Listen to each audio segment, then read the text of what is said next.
नमस्कार, मैं हूं दीपाली राणा। आप देख रहे हैं कमोडिटी राउंडअप। कमोडिटी बाजार पर तो नजर रहेंगी, लेकिन यहां से सीधे रुख करते हैं अमूल के गोल्डन जुबली समारोह का, जहां पर पीएम मोदी संबोधन कर रहे हैं।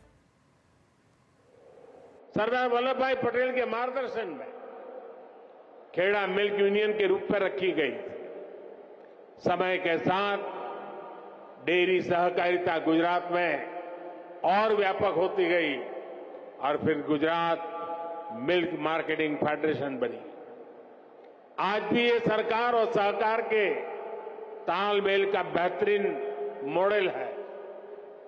ऐसे ही प्रयासों की वजह से हम आज दुनिया के सबसे बड़े दूध उत्पादक देश हैं।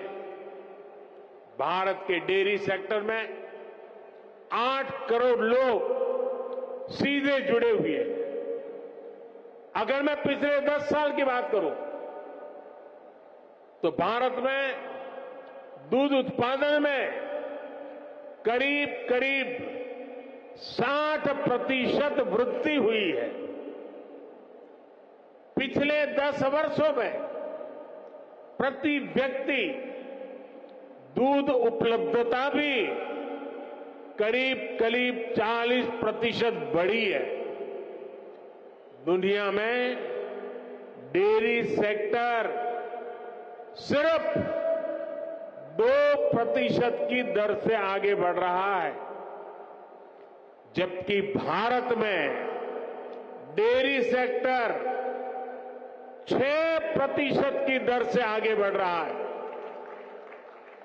साथियों, भारत के डेयरी सेक्टर की एक सबसे बड़ी विशेषता है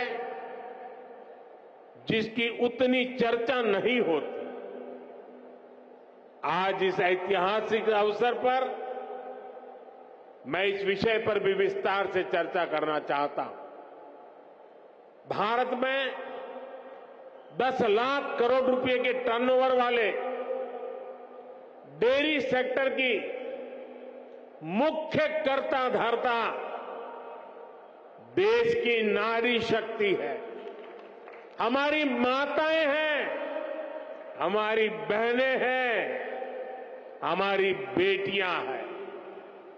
आज देश में धान, गेहूं और गन्ने को भी मिला दें तो भी इन फसलों का टर्नओवर 10 लाख करोड़ रुपए नहीं होता, जबकि 10 लाख करोड़ टर्नओवर वाले डेयरी सेक्टर में 70% काम करने वाली हमारी माताएं, बहनें, बेटियां। भारत के डेयरी सेक्टर की असली रीढ़, असली बैकबोन यही महिला शक्ति है। आज अमूल सफलता की जिस ऊंचाई पर है वो सिर्फ और सिर्फ महिला शक्ति की वजह से है। आज जब भारत विमेन लेड डेवलपमेंट के मंत्र के साथ आगे बढ़ रहा है तो भारत के डेयरी सेक्टर की ये सफलता उसके लिए एक बहुत बड़ी प्रेरणा है।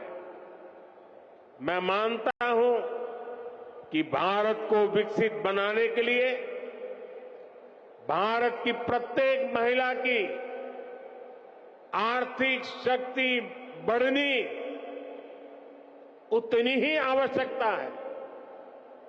इसलिए हमारी सरकार आज महिलाओं की आर्थिक शक्ति बढ़ाने के लिए भी चौतरफा काम कर रही है।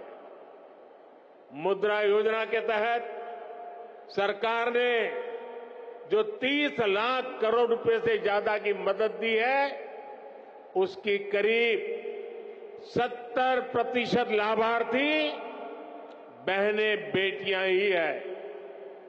सरकार के प्रयास से पिछले 10 साल में महिला सेल्फ हेल्प ग्रुप से जुड़ी महिलाओं की संख्या 10 करोड़ को पार कर गई है। पिछले 10 साल में भाजपा सरकार ने इन्हें 6 लाख करोड़ रुपए से अधिक की आर्थिक मदद दी। सरकार ने पीएम आवास योजना के तहत देश में जो 4 करोड़ से ज्यादा घर दिए हैं, उनमें से ज्यादातर घर भी महिलाओं के नाम है। ऐसी अनेक योजनाओं की वजह से आज समाज में महिलाओं की आर्थिक भागीदारी बढ़ी है। आपने नमो ड्रोन दीदी अभियान के बारे में जरूर सुना होगा। इस अभियान के तहत अभी शुरुआत में गांव के स्वयं सहायता समूहों को 15,000 आधुनिक ड्रोन दिए जा रहे हैं। ये आधुनिक ड्रोन उड़ाने के लिए नमो ड्रोन दीदियों को ट्रेनिंग भी दी जा रही है। वो दिन दूर नहीं जब गांव-गांव में नमो ड्रोन दीदियां कीटनाशक छिड़कने से लेकर खाद छिड़कने में भी सबसे आगे रहेगी। साथियों, मुझे खुशी है कि यहां गुजरात में भी हमारी डेयरी सहकारी समितियों में महिलाओं की संख्या लगातार बढ़ रही है। मुझे याद है जब मैं गुजरात में था तो हमने डेयरी सेक्टर से जुड़ी महिलाओं के लिए एक और बड़ा काम किया था। हमने सुनिश्चित किया कि डेयरी का पैसा हमारी बहनों बेटियों के बैंक खातों में सीधा जमा हो। मैं आज इस भावना को विस्तार देने के लिए भी अमूल की प्रशंसा करूंगा। हर गांव में माइक्रो एटीएम लगने से पशुपालकों को पैसा निकालने के लिए बहुत दूर जाने की जरूरत नहीं पड़ेगी।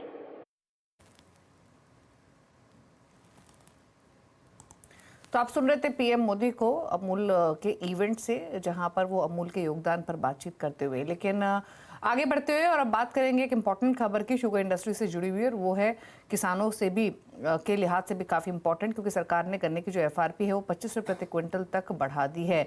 इसी डेवलपमेंट पर बातचीत करने के लिए हमारे साथ श्री रेणुका शुगर्स के एग्जीक्यूटिव चेयरमैन अतुल चतुर्वेदी मौजूद है।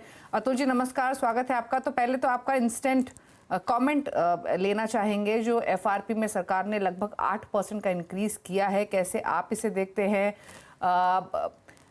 उत्तर प्रदेश, महाराष्ट्र के पर्सपेक्टिव से कितना बड़ा डिसीजन है ये, और किसानों को कितना फायदा होता हुआ दिखेगा? देखिए, ये डिसीजन जो है डेफिनेटली काफी इम्पोर्टेंट डिसीजन है।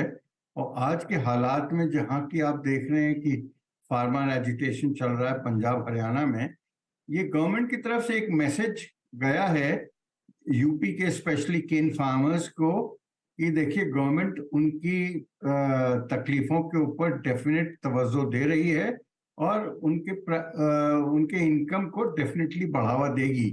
और उसी के मुतल्लिक मैं समझता हूँ ये अगले साल से इन लोगों ने इसका एफआरपी का इंक्रीज किया है ऑलमोस्ट 8%। पर इसके साथ मैं समझता हूँ ये जहाँ तक इंडस्ट्री का सवाल है, इंडस्ट्री के लिए ये प्रैक्टिकली न्यूट्रल है।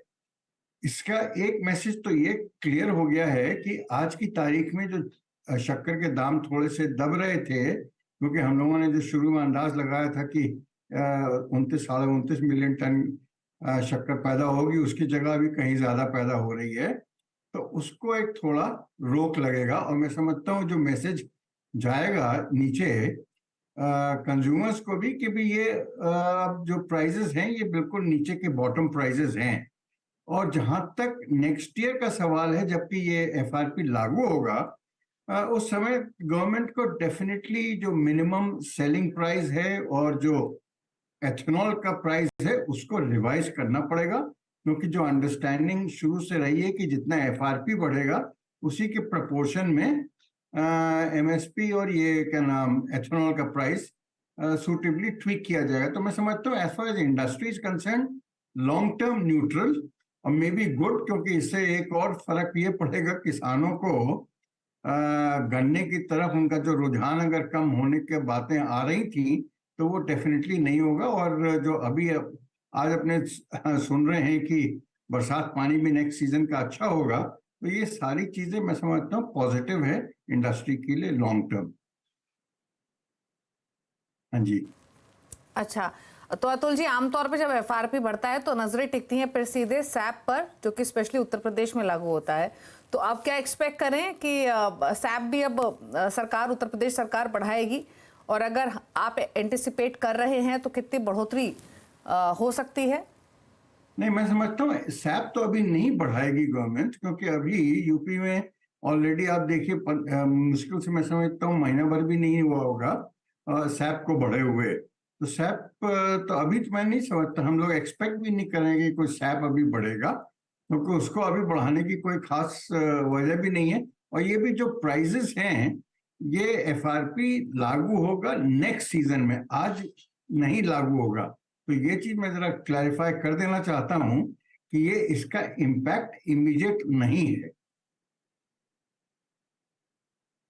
हाँ जी। ओके, तो फिलहाल उत्तर प्रदेश में अगर हम सैप की बात करें तो जो आपने कहा हाल ही में बढ़ोतरी हुई थी सीजन के लिए, वो 20 रुपए के आसपास की बढ़ोतरी हुई थी। लेकिन ठीक है, भले ही चाहिए एफआरपी अगले सीजन के लिए सरकार ने अनाउंस की है, बट मे बी लेटर, क्या पॉसिबल है रिवीजन सैप में? इसका जवाब यूपी के चीफ मिनिस्टर साहब या वहां के शुगर मिनिस्टर वही दे सकते हैं। हम लोगों के पास तो इसका जवाब नहीं है, और एक्सपेक्ट हम नहीं करते कि सैप बढ़े, जी, और आशा भी नहीं करते कि बढ़ेगा। ओके ओके ओके, ठीक है।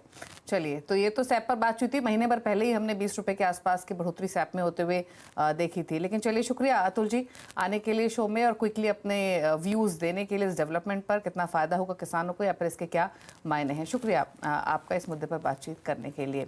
लेकिन चलिए आगे बढ़ेंगे और बात करेंगे स्ट्रैटेजीज़ पर भी। और स्ट्रैटेजीज़ पर जाने से पहले लक्ष्मण रॉय भी हमारे साथ मौजूद हैं, उनसे बातचीत कर लेते हैं और बात करेंगे कि सरकार ने जो पंजाब के किसानों के हित में कदम उठाने शुरू कर दिए हैं। रविवार को अगर बात करें तो सरकार ने 5 फसलों के लिए बेहतर विकल्प देने का प्रस्ताव दिया था, हालांकि किसानों ने इसे ठुकरा दिया। और क्या हालात हैं फिलहाल के, क्या अपडेट है, क्या एक्सपेक्ट करना चाहिए, सभी डिटेल्स लेकर दिल्ली से लक्ष्मण रॉय हमारे साथ मौजूद हैं। लक्ष्मण, बताइए क्या डेवलपमेंट हुआ है अब तक और क्या एक्सपेक्ट करें आगे? देखिए, लगातार जिस तरीके से किसान अपने आंदोलन पर अडिग हैं, इसका मतलब ये नहीं कि सरकार इसको लेकर बिल्कुल सक्रिय नहीं है। सरकार की तरफ से लगातार कोशिश इस बात की हो रही है कि किसानों के हित में कोई एक आपसी सहमति से प्रस्ताव तैयार किया जाए। और इसी कोशिश के तहत पिछले हफ्ते सरकार ने एक बहुत ही कारगर फॉर्मूला सौंपा था। फॉर्मूला ये सौंपा था कि आप धान और गेहूं की खेती करने में थोड़ी सी रुचि कम दिखाइए, 5 अलग अलग फसलें हैं उसमें रुचि ज़्यादा दिखाइए, जैसे मक्का, कॉटन, उड़द, मसूर, ऐसे 5 फसलों के एमएसपी के हिसाब से हम आपसे खरीदेंगे। जो सरकारी एजेंसियां हैं वो एजेंसियां आपसे खरीदेंगी, सीसीआई, नेफेड जैसी एजेंसियां खरीदेंगी। इसके लिए हम कांटेक्ट करेंगे, एमएसपी से जितना भी नीचे जाएगा तो हम सारा माल खरीदने के लिए तैयार हैं। इसके पीछे सरकार की सोच ये थी कि इस प्रस्ताव को अगर पंजाब के किसान स्वीकार कर लेते हैं तो सबसे बड़ी बात ये होगी कि परंपरागत तरीके से जो चावल और गेहूं की खेती की जा रही है उससे हट करके फोकस इन 5 फसलों की तरफ बढ़ेगा। ये सरकार का मानना है कि ऐसा करने से पंजाब के किसानों के लिए लॉन्ग टर्म में काफी हित के लिए है। लेकिन किसानों ने इस प्रस्ताव को ठुकरा दिया है। ये ठुकराया जाना अगर कहें तो पंजाब के किसानों के लॉन्ग टर्म में उनके लिए नुकसानदेह है या फिर उनके हित के खिलाफ है। इसके पीछे दरअसल एक खास वजह है। खास वजह यह है कि खास तौर से धान की खेती किए जाने की वजह से पंजाब में जल स्तर काफी ज्यादा तेजी से गिरता जा रहा है। और इसका अंदाजा आप इसी बात से लगा सकते हैं कि 138 ब्लॉक का सर्वेक्षण किया गया, उसमें यह पाया गया कि 109 ब्लॉक में काफी ज्यादा पानी का शोषण हुआ है।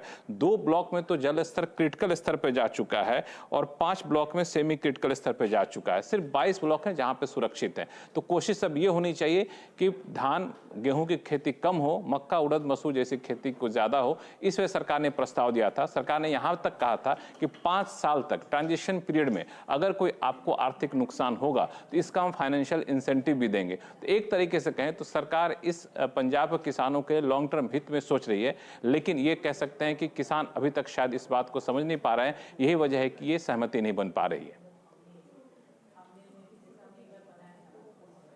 शुक्रिया लक्ष्मण, ये डिटेल्स बताने के लिए। तो सहमति तो अभी नहीं बनी है। सरकार लॉन्ग टर्म प्रोस्पेक्ट्स के पर्सपेक्टिव से किसानों के फायदे की बात कर रही है, लेकिन किसान अपनी जिद पर फिलहाल अडिग हैं। चलिए रुक रहे हैं इसी के साथ एक ब्रेक के लिए। ब्रेक के उस पर फोकस करेंगे स्ट्रैटेजीज पर। कोटक सिक्योरिटीज के VP Ravindra Rao, LNP advisory services के रिसर्च एनालिस्ट भूपेश शर्मा हमारे साथ बने हुए हैं। लौटेंगे और लेंगे ट्रेड एक छोटे से ब्रेक के बाद।